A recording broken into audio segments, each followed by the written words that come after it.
Manx Radio's Update with Beth Espey.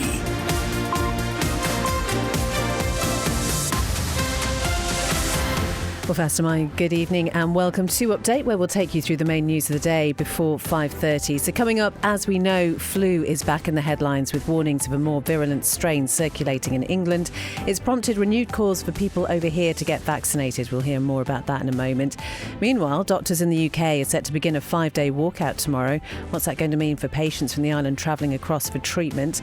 Also tonight, questions were raised in the House of Keys this morning over the appointment of a former MHK to the board of the meat plant. And finally, which shop has pulled out all the stops for the most Christmassy window display? We'll find out a little bit later. We'll have the weather, the traffic and the travel as well. And if you'd like to get in touch, you can email studio@manxradio.com. We'll start with a roundup of the main news headlines with Darren Fastamai. Fastamai, and police are currently dealing with a road traffic collision near Ferry Bridge. Motorists are being asked to use a different route. Public Health Isle of Man says flu-like illnesses are increasing in the community. The body's latest weekly surveillance report has highlighted a rise in cases based on GP consultations. The Infrastructure Minister says bus drivers will hold off taking industrial action while talks between her department and a trade union continue. However, Michelle Hayward also confirmed plans are in place if the drivers do take strike action. And a petrol station on the island is set to trial body cameras next week in an attempt to deter verbal abuse and shoplifting. Ellen Van and Fuels say the equipment will be tested at its station on Peel Road. To international news, a driver who ploughed into crowds at a Liverpool victory parade has been jailed for 21 and a half years. He not only injured many people, he also generated horror and chaos on what was meant to be a day of celebration and joy for those attending the parade. Paul Doyle injured more than 130 people, with police calling it sheer luck no lives were lost. US President Donald Trump is seeking $5 billion in a defamation lawsuit against the BBC. The corporation's already apologised over an edit of a speech in a documentary and says it'll defend the case. And the boss of Netflix has told staff a £54 billion deal to buy Warner Brothers is a win for the entertainment industry, not the end of it. Paramount's launched a rival bid. Those are the headlines. I'll be back at 6 with the news. Thank you very much indeed, Darren. Now, the weather brought to you by Manx Glass and Glazing. So it's going to stay dry with clear skies this evening and at first tonight, but then it will turn cloudy and rain will arrive towards the end of the night. Light to moderate southwest winds, they're going to increase to become strong south or southwesterly as that rain arrives. Minimum overnight temperatures 5 at first, then gradually becoming milder. And then tomorrow, it's just going to be horrible. Wet and windy, that rain being heavy at times, accompanied by strong south or southwest winds. It is going to be gale force in some places in the morning. Top temperatures tomorrow around 12. The rain will clear in the evening and the wind will veer west and ease as well. Manx Glass and Glazing can supply and install single, double and triple glazing. Call 674 573 or visit the showroom on the Snugborough Trading Estate. At Zed's Bedding, we know spills, pets and kids can be tough on mattresses. Our waterproof or quilted protectors shield against everyday mess while adding comfort. Simple, effective mattress protection. Clean, fresh and longer lasting. At Zed's Bedding Ramsey. If you run a small business or just need more room in the back, Philshaw Vehicles has the perfect van or light commercial for all your needs and can sort out any finance. Based in the Tremode Estate. View philshawvehicles.im or call 49 51 49. Visit Ramsey Art Gallery for a fabulous range of top brand watches and stunning gold and silver jewellery. Gifts for all occasions and of course our gallery of prints and original artworks. Find all this and more at Ramsey Art Gallery, Jewellers and Engravers, opposite the RNLI shop. Corkhill Storage, Corkhill Storage. Call Corkhill Removals and Storage today. We'll store your goods day after day. Safe and secure around the clock. When it comes to storage, we do the lot. Click CorkhillRemovals.com. You're listening to Update here on Manx Radio. It's coming up to 4.5 minutes past 5. So, Public Health Isle of Man's latest surveillance report tells us that flu-like illness is increasing in the community. That's based on GP consultations. We know a mandate for masks and other protection measures and advice coming from Manx Care for healthcare settings has been put in place this week. Lewis Foster has been talking to Dr Ross Keat, a consultant with Public Health Isle of Man. So our surveillance report is broadly in line with England. We're not necessarily an outlier, but there is a large amount of respiratory illness circulating in the community. because of the way that the surveillance report works, it doesn't tell us specifically if the reason that people are attending the GP is because of flu, because the amount of time that it would take to do a test and then for that test to return a positive flu result can take a number of days. So what we go off is the fact that people are attending the GP with flu-like illness or a viral-like illness, and our rates are comparable to England in that regard. It's a timely reminder, isn't it? Because we're only just over a week or so away from Christmas. There's going to be a lot of mingling and public occasions on the Isle of Man. So what can people do just ahead of that to give themselves the best protection? So, as I say, if you're eligible for the flu vaccine, the best thing to do to reduce your risk of transmitting the flu or becoming infected with the flu is to go and get your free flu vaccine. However, obviously there are groups of people who won't be included in that cohort. So I would always stress the importance of practicing good respiratory etiquette. So if you have a tissue, catch the sneeze in your tissue and then throwing the tissue away. Or if that's not available to you, cough or sneeze into the crook of your arm. Also being aware of people who are unwell at the moment and avoiding close contact with those individuals. And if you feel unwell yourself, to stay at home in order to reduce the spread of illness. That's Dr. Ross Keed, a consultant with Public Health Isle of Man, talking to Lewis there. You can find that full interview as a newscast at manxradio.com. 6.5 minutes past 5. Well, the appointment of a former Keys member onto the board of the meat plant is ruffling some feathers, I think it's fair to say. Two MHKs asked questions about it in the House of Keys today about Bill Shimon's role. Jason Morehouse, one of the two, demanded a greater degree of transparency about the process used for the appointment. I was surprised that it was done in such a manner, especially given the background of when he went onto the steam packet boards. In such a manner? Explain that. Why? Well, when we had the decision being made on him going onto steam packet, it wasn't a simple acceptance, was it, that day? There was a lot that was going on. So you're saying there should have been more examination before he was given the role? Oh, definitely, yeah. Well, who should have agreed it then? Well, I think just in terms of if we go back to the July situation, when you actually look at the vote, there were only 25 members who voted for him and one voted against him. And if you actually look at what was said in terms of is it right for a ex-politician is there an accusation of jobs for the boys? Well, I think that's an undercurrent, yeah, definitely. You think so? I do, yeah. So what do you think should happen? He should be taken off the board? Well, no, because that decision has been made, but when a decision is being made, it's down to the backbenchers to actually ask how it was made and to have that adequate consideration to be aired publicly. It seems a shame, though, if someone who was an MHK, comes from the banking industry, a long banking industry experience, why not use that experience? Of course, but at the same time, there are other experienced people on the Isle of Man, and in terms of the time, would it have taken much longer to actually have an open process? And I think in 2025, everything should be as open as possible. That's Jason Morehouse, MHK, talking to John there. Well, let's just hear what the Environment Minister, Claire Barber, said when she was asked about this in the Keys this morning. The Department's and my own preference would be to have an open recruitment process, as we have conducted in the past. However, circumstances can and have been presented where it has been felt appropriate to make direct appointments. Mr. Shimon's was appointed as a direct appointment. The former Chief Officer had taken an active role in the management of the board, and with his departure and the arrival of a new Chief Officer, it was felt an appropriate time to understand more fully the current situation at Isle of Man Meats. Since then, officers across the department have worked with the Board of Directors and Treasury officers to understand the current and future needs of the company. The Board of Isle of Man Meats suggested to my department that 2 additional board members, one to focus on finance and governance and the other to focus on sales and marketing, would assist the board and in turn the company in driving forward positive changes.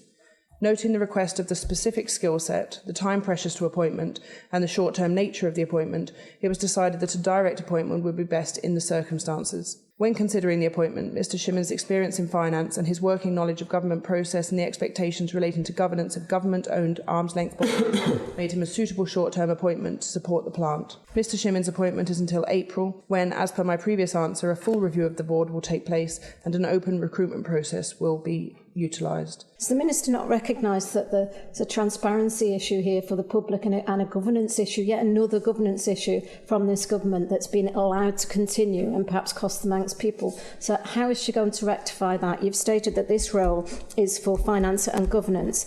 As it's so short term, are we expected to see some changes in that governance structure and possibly the legislation coming forward in a short period of time? Thank you. So I'm not looking to bring forward any legislation in this regard.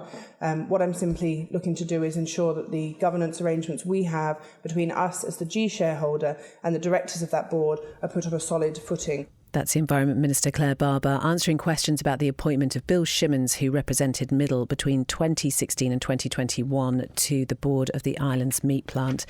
OK, it's just gone 5:10, and at the end of November, as you might remember, Tynwald voted against the North and West Area Plan.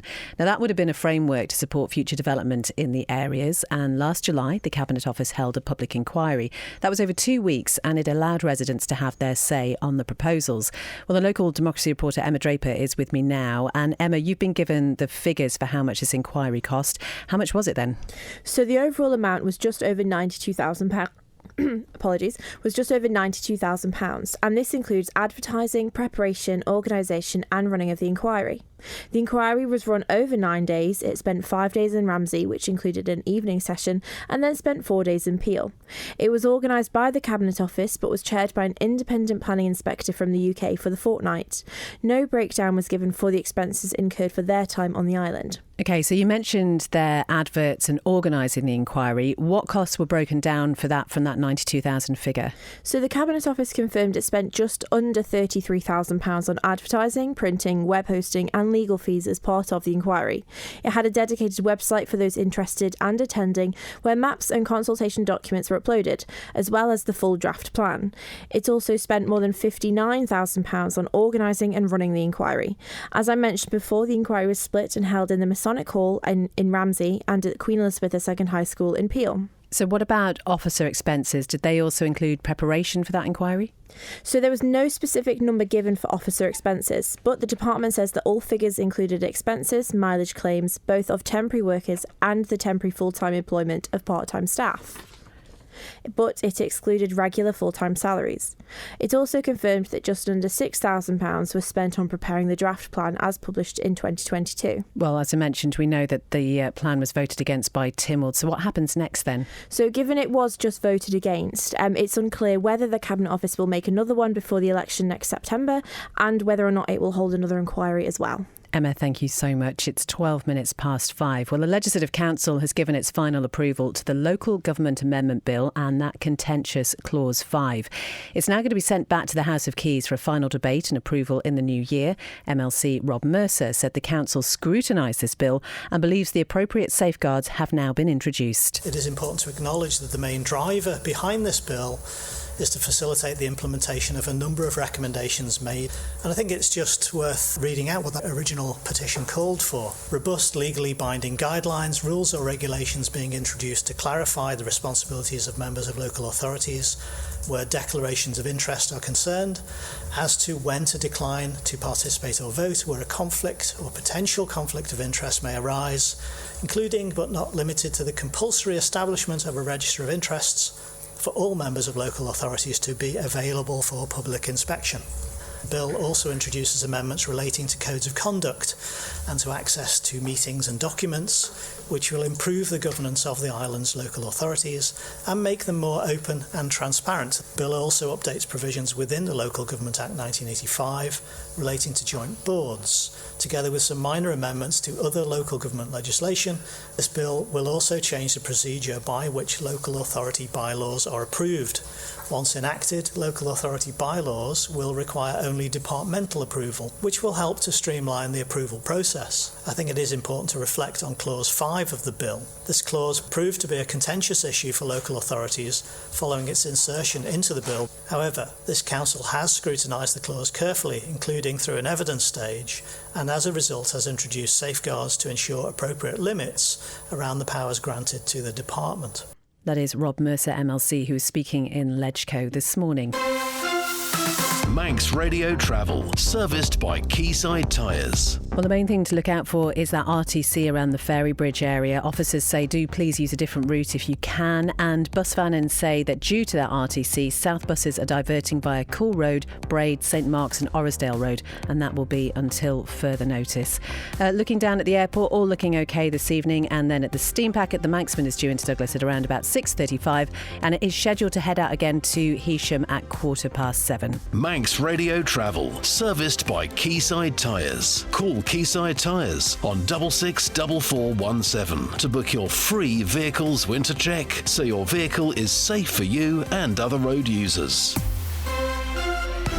It's exactly 5:15, and doctors in the UK are going to begin a 5-day walkout tomorrow. While medics employed by Manx Care aren't involved in this industrial dispute, the strikes could impact Manx patients, as Sean Cowper reports. The UK resident doctor strike comes following a dispute between the British Medical Association and the UK government over pay and conditions.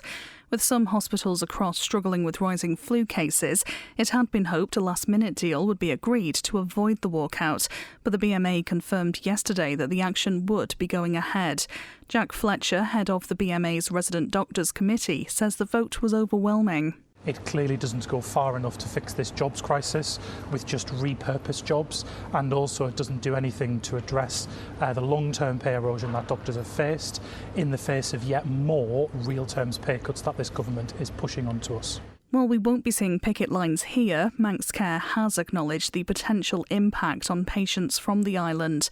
117 people are booked to travel across for healthcare during the period of the action. The healthcare provider says the UK-based trusts will be contacting individuals directly if their appointment is affected. Those who haven't been contacted should attend their appointment as planned. Manx Care says UK trusts are doing all they can to minimise the disruption, but some appointments and procedures may be postponed to ensure safe staffing for urgent and high-priority services. Patients who are impacted are asked to contact the Patient Transfer Office on 642-673 so their travel arrangements can be cancelled and rebooked. Sean Cowper reporting there at 5:16. Just to let you know, there has now been an RTC in the Cronkovody area, so the road is closed between the Cronkovody crossroads and Bigarrow. Police apologise for the inconvenience. Obviously, it's not a great time for it to happen this time of night. They will update when that road is reopened. So just to restate that there has been another RTC in the Cronkovody area, so it's closed between the Cronkovody crossroads and Bigarrow. Now, Onchan District Commissioners say an agreement has been reached on a new lease for Onchan Raceway. Rob has the details for us. During an extraordinary meeting of the authority on the 24th of November, it states the tenant of the facility, Onchan Raceway Limited, had agreed to propose new terms over the immediate future of the site. As part of the discussions, numerous points were raised, including that it was seen as favourable that an agreement was reached, as opposed to the possibility of the facility being left vacant. The lease issued with approved additional clauses would be for a 12-month period, which would be valid from the 1st of December this year, and any further contracts would be considered following a 6-month period of review. Previously, Onchan Raceway Limited had raised concerns over what it claimed were a number of constraints within the proposed new lease, which would make the day-to-day running of the facility increasingly difficult. One change to the previous terms put forward by the Commissioners is that the tenant will be allowed to ask for permission for the kickabout field to be used for stock car events, which include competitors travelling from off-island to compete. Furthermore, a 2026 schedule of stock car racing events, practice and training sessions at the site was given the green light by the board. Among the other decisions resolved by the board include that the tenant clears the banked track at the raceway of vehicles before the end of January 2026. During the resolution, there were 3 members of the authority, Miss Corkish, Mr Gibson and Mr Quirk, who declared non-pecuniary interests in the matter and did not cast a vote. That's Rob reporting there. You can view the minutes of that meeting held by Onchan District Commissioners at manxradio.com. 5:18. Well, Manx residents can go out and enjoy the island's hospitality venues, knowing they'll be able to get the bus home over the Christmas period.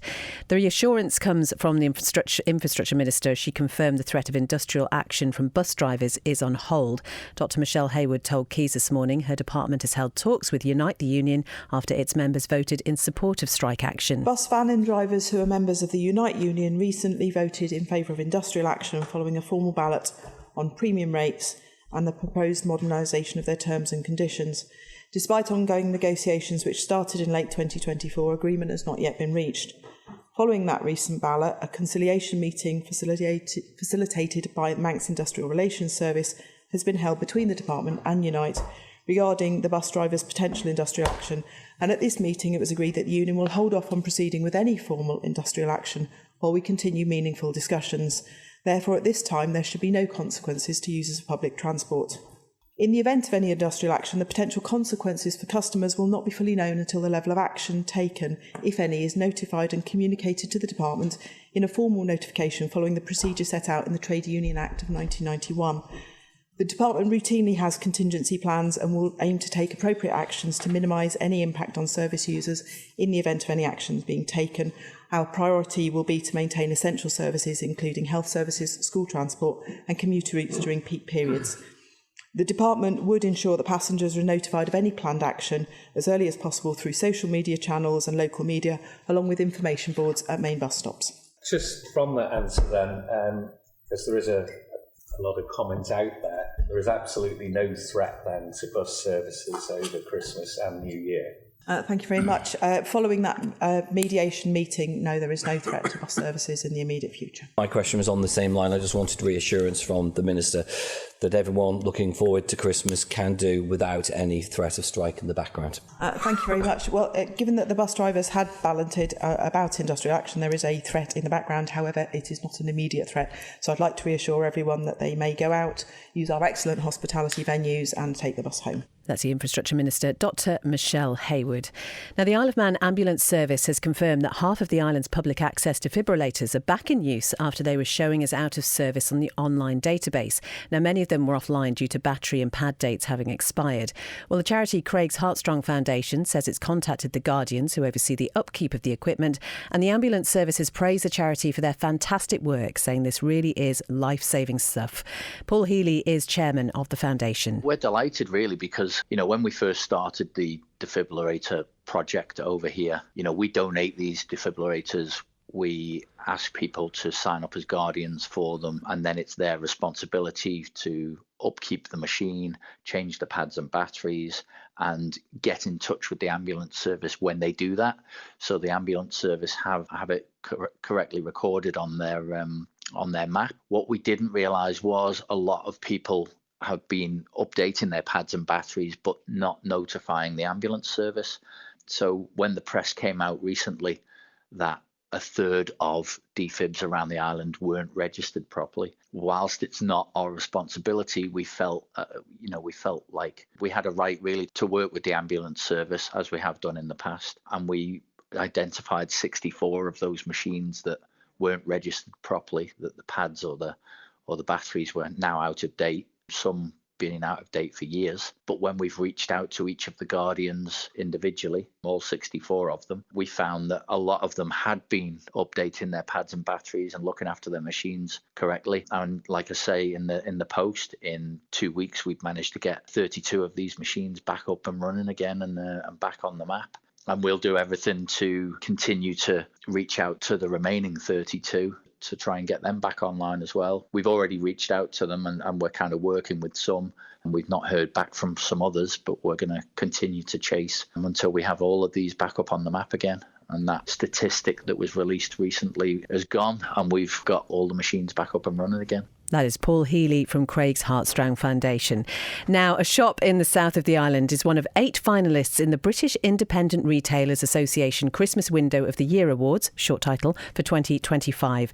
Manton's is a card and gift shop on Station Road in Port Eyre, and it's been going for nearly 40 years. And Chris Beards is the director and says the team there is extremely proud. It's definitely, a sort of major award for us to be in the final, something we're really proud of. I personally can't take much credit. It's all down to the team. They do more of the creative stuff than I do, but it's basically based around dark blue theme with a big moon in the centre that's been handmade specially for our window. With a retail business like yours, how important is it for the front of the shop to be enticing to customers? Yeah, I think it's something that's absolutely vital, really. As a retailer, we're lucky that we've won awards for our displays before, so we're kind of pretty well known now for our window displays. We've just invested in a new shop front as well, which sort of gives it a more modern look, and everyone that's seen it absolutely loves it. Looking ahead, people can still publicly vote for this award? Yes, they can. The link is on our Facebook page,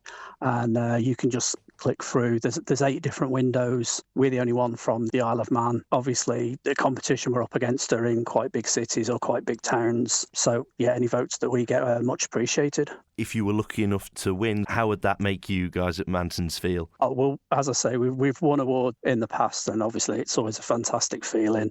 The work that goes into the window displays, especially the Christmas window display, it's months in the planning and sort of takes a couple of days to be fully done. And all the comments we get from our customers telling us how nice it is make it worthwhile. Yeah, we'd all be absolutely thrilled with an award to sort of recognise it. Oh, isn't that lovely? That's Chris Beards, who's director of Mantons, talking to Ollie Sykes. You can find the photographs on the Manx Radio website. Speaking of lovely, here's Rob Pritchard. Fast am I. Starting off tonight, Vagabonds Rugby Club has confirmed the appointment of Joanne McCabe as its new club president. A member of the club's women's squad since its earlier years, McCabe is being described as a driving force for the progress of the team before retiring from the playing side of things at the end of last season. She takes up the position alongside being chairwoman of Wooden Spoon Isle of Man, which is a children's rugby charity which uses the sport to improve the lives of youngsters. While having taken up the new post, Joanne says she's honoured to be taking up the role, adding she's excited to continue giving back to a community that means so much to me. Meanwhile, chairman of Vagabonds Rugby Club, John Cannon, adds, "We love having Jo on board. She brings years of experience, especially from her huge contribution to the women's team over the years, and she continues to be a true ambassador for everything this club represents." In football, FC Isle of Man's away tie at Atherton Laburnum Rovers in the NWCFL Premier Division has been rearranged for January 2026. The meeting between the two sides at Crilly Park had previously been scheduled for last Tuesday, the 9th of December. However, the fixture was called off due to disruption caused by Storm Bram, which affected the Manx side's travel plans. Now, the club has confirmed the match is now set to be held on Wednesday, the 28th of January, with kick-off currently due on that evening at 7:45pm. And finally, in hockey, the Isle of Man men's B national side have progressed in the England Hockey Championships. Competing in the EH men's Tier 3 Vars, they defeated Triton men's first 11 4-2 last Saturday, with Ronan Santana-Tolia, Ethan Adams, George Ratcliffe and Chris Whiting all on the score sheet. They were one of 3 Ireland sides in England Hockey Championship action across the water at the weekend. The Isle of Man men's A lost out 4-2 on penalty shuffles to Preston men's first 11 in the EH men's Tier 2 trophy, following a goalless draw in regular time. Meanwhile, the Isle of Man ladies A suffered a 4-0 defeat at Liverpool Sefton ladies first 11 in the EH women's Tier 2 trophy. Thank you very much indeed, Rob. That is all from Update this evening. Just remember, there are those 2 RTCs at different points in the island. The Cronkavody Crossroads, the road there between there and Bagarrow, is currently closed because of an RTC, and also officers also dealing with that incident near the ferry bridge, and buses are being diverted. So keep an eye on our social media pages. We'll update you as soon as we have more details on that. Coming up next, it's Rewind with Howard Kane. It's such a brilliant programme. Honestly, you don't want to miss it. Looking back at some of the main news of the past year. Then Greatest Hits with Chris Kinney from 6. At 9, it's The Folk Show with John Barker. And then Dave will be with you with After Hours from 10. So whatever you're doing this evening, have a great one, and we'll talk to you again tomorrow.